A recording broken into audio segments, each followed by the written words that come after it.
Halo guys, jumpa lagi sama gua Dana. Nah, buat kalian, kali ini gua ada info menarik banget buat kalian semua. Mungkin para pecinta moge belum tahu nih, kalau ke Mangga 2 tuh di sini ada bursa motor gede. Bursa motor gede kita lihat nih, motor gede-gede semua ya kan. Nah, bursa motor gede ini sebenarnya bukan barang baru, dia udah dari 2000, udah 2 tahun. Tapi mungkin kita kalau untuk yang pecinta motor gede, ini kayaknya belum banyak yang tahu deh. Nah, buat ngulik ini semua yang ada di sini, bareng sama gue, langsung aja ngomong sama ownernya, sama Bang Hasdar Indra. Oke, Bang Hasdar Indra, boleh perkenalkan diri nggak? Di sini sebagai apa, Bang? Oke, saya sebagai founder Hasdar Indra Garage. Oke, sebagai. Nah, di bursa motor gede ini, Abang waktu itu mulainya kayak gimana sih? Oke, awal mulanya ini saya jualnya awalnya itu di rumah dan juga di apartemen. Cuman semakin lama motor semakin banyak, jadi saya harus memerlukan tempat yang lebih luas. Oke. Dan saya cari-cari ya, saya pilihnya di BTS Mangga 2 ini. Oke.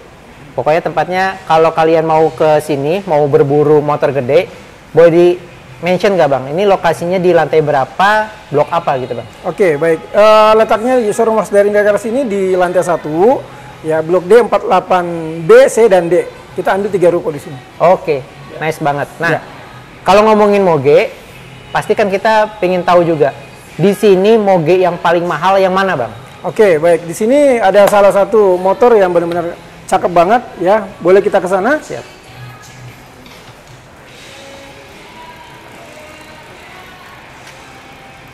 Oke, nah di sini ada namanya BMW M1000RR ya. Ini motorsport dari BMW Motorrad Jerman. Oke, ini kenapa saya bilang spesial banget? Karena ini benar-benar speknya udah spek balap ya. Spek balap. Oke, nice. Ini seri M-nya ya, M series dari BMW Motorrad. Ya, di sini semuanya udah ada beberapa karbon. Ya kita bisa lihat sendiri, velgnya karbon. Bodinya juga ada beberapa karbon, oke. Nah, di sini juga untuk engine pacunya ini 4 silinder ya inline, tapi ada beberapa turbocharge juga kita suntik di sini di mesinnya. Terus juga udah ada layar TFT juga, ya. Bobotnya ini ringan banget, ya cocok buat kesentul ya. Oke. Nah, kalau ngomongin harganya berapa nih Bang? Tadi kan kita ngomongin bahwa ya, ini yang paling mahal nih di sini ya. Betul. Berapa nih Bang? Ini harganya 1,8 M off the road.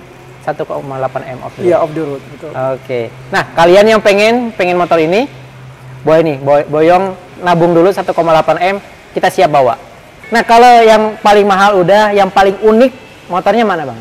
Ya, yang paling murah kita di sini ada motor listrik ya. Oke, yang paling murah ya. Yang paling murah dan unik ini motor listrik ya, ini buatan Cina, non motor ya. Ini kita jual di 66 juta. Oke. Murah tapi nggak murahan ya? Ya, murah tapi nggak murahan. Ini dia keluar juga STNK PPKB ada. Terus ini untuk kecepatan itu maksimal di 66 kilo. 66 kilo. Terus jaraknya ini untuk kapasitas baterainya itu bisa sampai 150 km. Ya. Untuk sekali cas penuh ya, bisa jalan 160 km. Ya, betul. Oke. Di Indonesia udah ada yang punya belum ya ini barang ini? Mungkin sudah ada ya. Mungkin sudah ada. Oke. Nah, sorry. Karena ini motor listrik, ya, bentuknya klasik. Untuk ngecas itu butuh berapa lama sih? 10 jam. 10 jam. 10 jam. Dari habis banget ya? Iya, betul. Oke. Baterainya ada di sini. Oh, ini baterai ya. Bentuknya kayak mesin motor jadul ya? Iya. Kayak motor klasik. Memang mengejar tampilan klasiknya ya? Iya, betul. Oke, ini bobotnya berapa ya? Ini bobotnya sekitar 90-an ya, 98 ya. Nggak terlalu berat. Kalau buat San Morian gitu kan, biar ngimbangin motor yang lain, ini bisa kecepatannya paling cepat berapa sih? Paling cepat itu di 66 tadi. 60 km per jam ya? Soalnya kalau misalnya ini terlalu cepat juga, bahaya juga buat penunggangnya. Oke. 66 cukup lah ya buat San Cukup. Morian ya? Oke, 60 km ya. Oke. Oke, ada lagi nggak yang punya nilai historis, misalnya pernah dibawa touring ke Madagaskar mungkin? Ya. Oke, di sini motor yang sangat-sangat nyaman ya buat touring ini. Sebenarnya saya pilih yang ini. Ini BMW R1200 GSA K51 2014. Ini motor paling nyaman di dunia. Kenapa saya bilang paling nyaman di dunia? Memang ini motor adventure terbaik di kelasnya. Ya, terbaik di kelasnya. Karena dia memiliki mesin boxer ya, terus juga ditambah suspensi yang sangat-sangat empuk, jadi membuat penunggangnya ini ya bisa tidur, bisa tidur di jalan, ya. Gitu. Karena ya saking nyamannya ya. Nyamannya. Oke, ini kelengkapannya apa aja ya? Untuk kelengkapan ini ada boxnya, ada top boxnya, ada side boxnya, ada lampu tembak JR 7 titik, terus protektor headlamp, terus juga udah ada crash bar-nya, engine guard juga udah ada, navigasi 5 dari BMW Motorrad juga udah ada, dan ini kita jual di 573 juta masih nego. Oke, 573. Ini 2014. Nggak bakal nyesel pastinya ya? Nggak bakal nyesel. Karena nyaman banget. Nyaman banget. Ini kilometer udah berapa nih? Ini kilometer 26.000. 26.000 ya? Ya. Oke. Nah, buat yang hobi touring nih, nggak bakal nyesel kalau ngambil ini nih. Warnanya juga gagah banget, ganteng banget, hitam. Ini sebenarnya kalau untuk pabrikan sendiri, warnanya selain warna ini ada warna apa lagi sih? Ada beberapa warna, ada biru, putih, terus merah juga ada. Ini sebenarnya warna putih, cuma ini di wet, di stikerin aja warna hitam. Oh, oke. Nice. Nah, berapa tadi harganya? 573 juta. 573 juta. Oke. Siap. Ada lagi yang unik lagi nggak? Oke. Di sini ada motor yang unik dan langka, ini ada Moto Guzzi California. Oke, bisa terbilang langka ya? Iya, ini jarang ada juga. Ini Moto Guzzi California. Ini nicknya 2015. Ini odometernya masih di 800 perak. Ini jarang banget. Di bawah ini cuma ke Indomaret aja ini.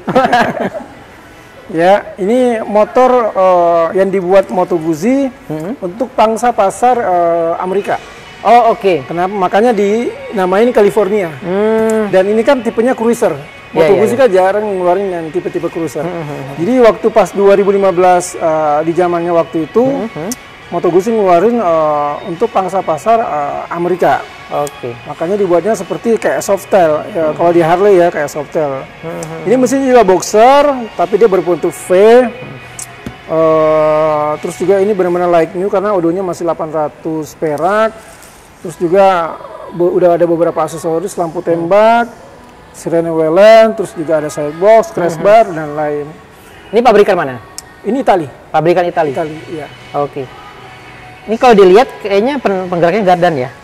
Ya. Bukan rantai ya? Iya, ini gardan. Oke. Kalau gardan itu jauh lebih kuat dia. Buat nanjak tapi memang harus perawatannya juga harus maksimal. Oke. Gitu.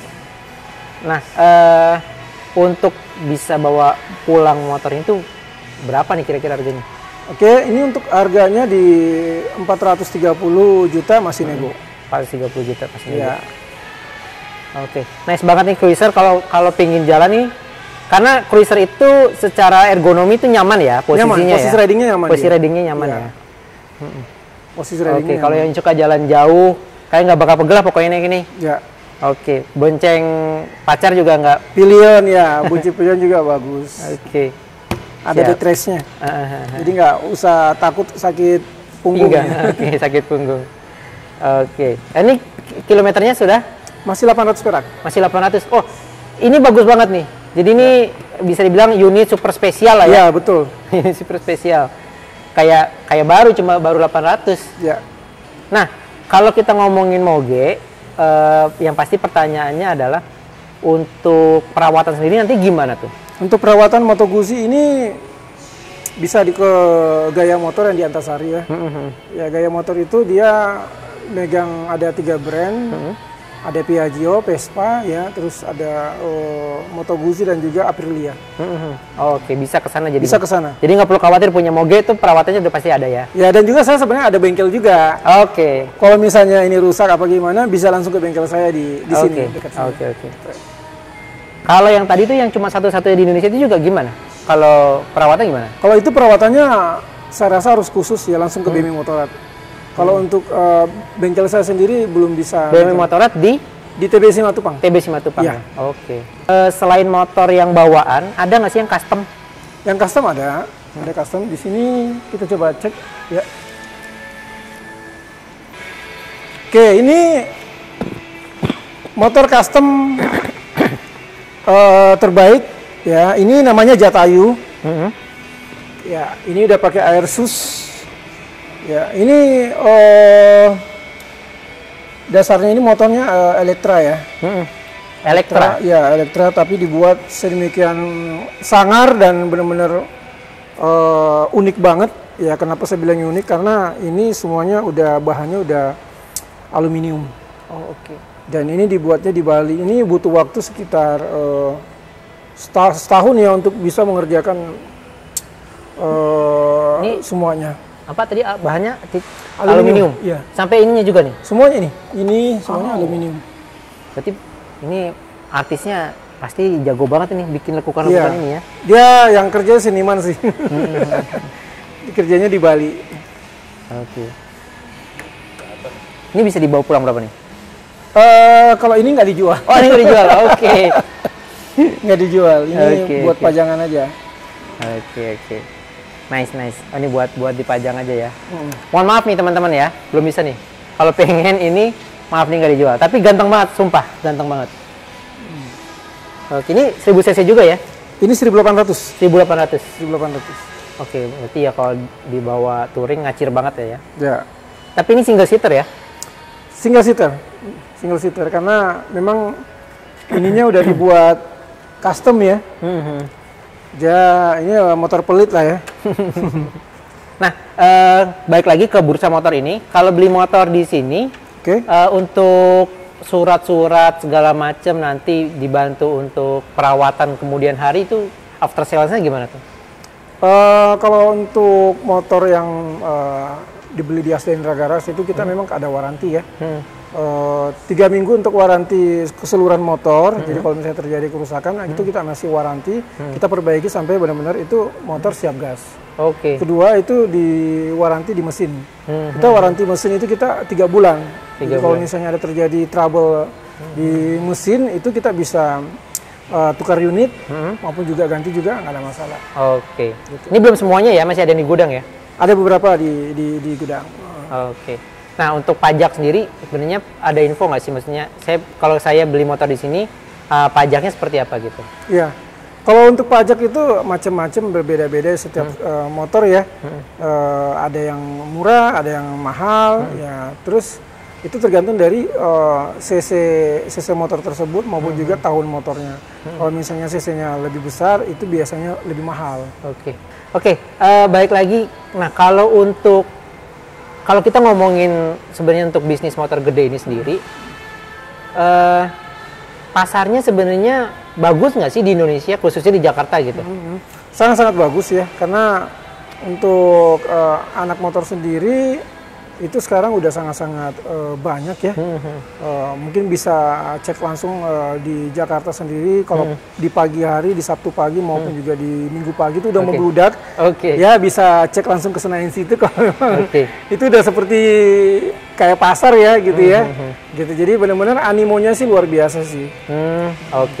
Jadi memang nggak perlu khawatir kalau bisnis ini ya. Nah, selama pandemi kemarin masih bisa ada unit keluar nggak sih? Kan kalau kita tanya kemarin kan kalau bisnis mobil itu kan agak tiarap ya. Betul. Saya ke beberapa tempat juga mereka keluhannya sama. Nah, kalau untuk motor gede sendiri ada kendala nggak sih? Atau malah fenomenanya kebalik gitu, malah rame? Betul, alhamdulillah ya. Jadi bisnis moge ini di masa pandemi kemarin itu malah lebih bagus penjualannya ya. Ya, kenapa? Karena memang customer moge ini memang levelnya udah beda ya. Memang ini kan barang hobi ya. Jadi dia punya untuk ekonominya itu udah benar di atas rata-rata. Terus yang kedua, karena memang waktu itu pandemi tidak bisa keluar negeri maupun kemana-mana, ya mau nggak mau ya dia boring di rumah, mungkin kelamaan, ya dia belilah moge ini. Untuk apa? Untuk misalnya dia kongko-kongko bareng sama teman maupun juga touring misalnya. Jadi biar dia bisa tetap produktif ya. Nah, seperti itu. Biar nggak suntuk di rumah juga mungkin ya. Betul. boleh cerita nggak dalam sebulan biasanya rata-rata keluar berapa unit sih? Bisa keluar berapa unit? Oke, di sini biasanya sih kita setiap bulannya itu rata-rata di 10 sampai 13 unit sih. Oke, 10 sampai 13 unit. Ya. Banyak ya itu bisa dibilang ya. Ya, alhamdulillah. Oke. Nah, motor yang paling laku tuh yang apa biasanya? Iya, motor yang paling laku itu GS yang ini, motor adventure. Oh ya, yang tadi ya, boleh Iya. sambil ke situ ya Pak? Oke, selama pandemi itu ada pengaruh nggak sih penjualan atau malah bagus-bagus aja? Oke, selama pandemi ini alhamdulillah malah lebih rame ya. Oke. Kenapa? Karena pangsa pasar moge ini kan barang hobi. Jadi semua customer kita itu udah levelnya udah di atas rata-rata ya. Terus juga mungkin pada saat pandemi mereka nggak bisa keluar negeri misalnya, ya mungkin uang budgetnya dia keluar negeri ya kenapa enggak dia beliin moge, terus dia touring misalnya sama teman-temannya atau mungkin kongko-kongko, terus juga ya jalan bareng sama teman-temannya seperti itu. Nah tadi pertanyaannya adalah dalam sebulan rata-rata berapa unit sih yang bisa kejual? Nah, di sini kita bisa rata-rata sebulan itu 10 sampai 13 unit. 10 sampai 13 unit. Ya. Mantap banget. Oke, ternyata memang peminatnya banyak banget, Sob. Kapan-kapan kalau ada event di kemana, bolehlah kita ikut lah. Boleh, siap. Siap. Oke. Siap. Sementara itu dulu dari gua. Kita jumpa lagi di episode selanjutnya bareng gua Dana. Bye. Thank you.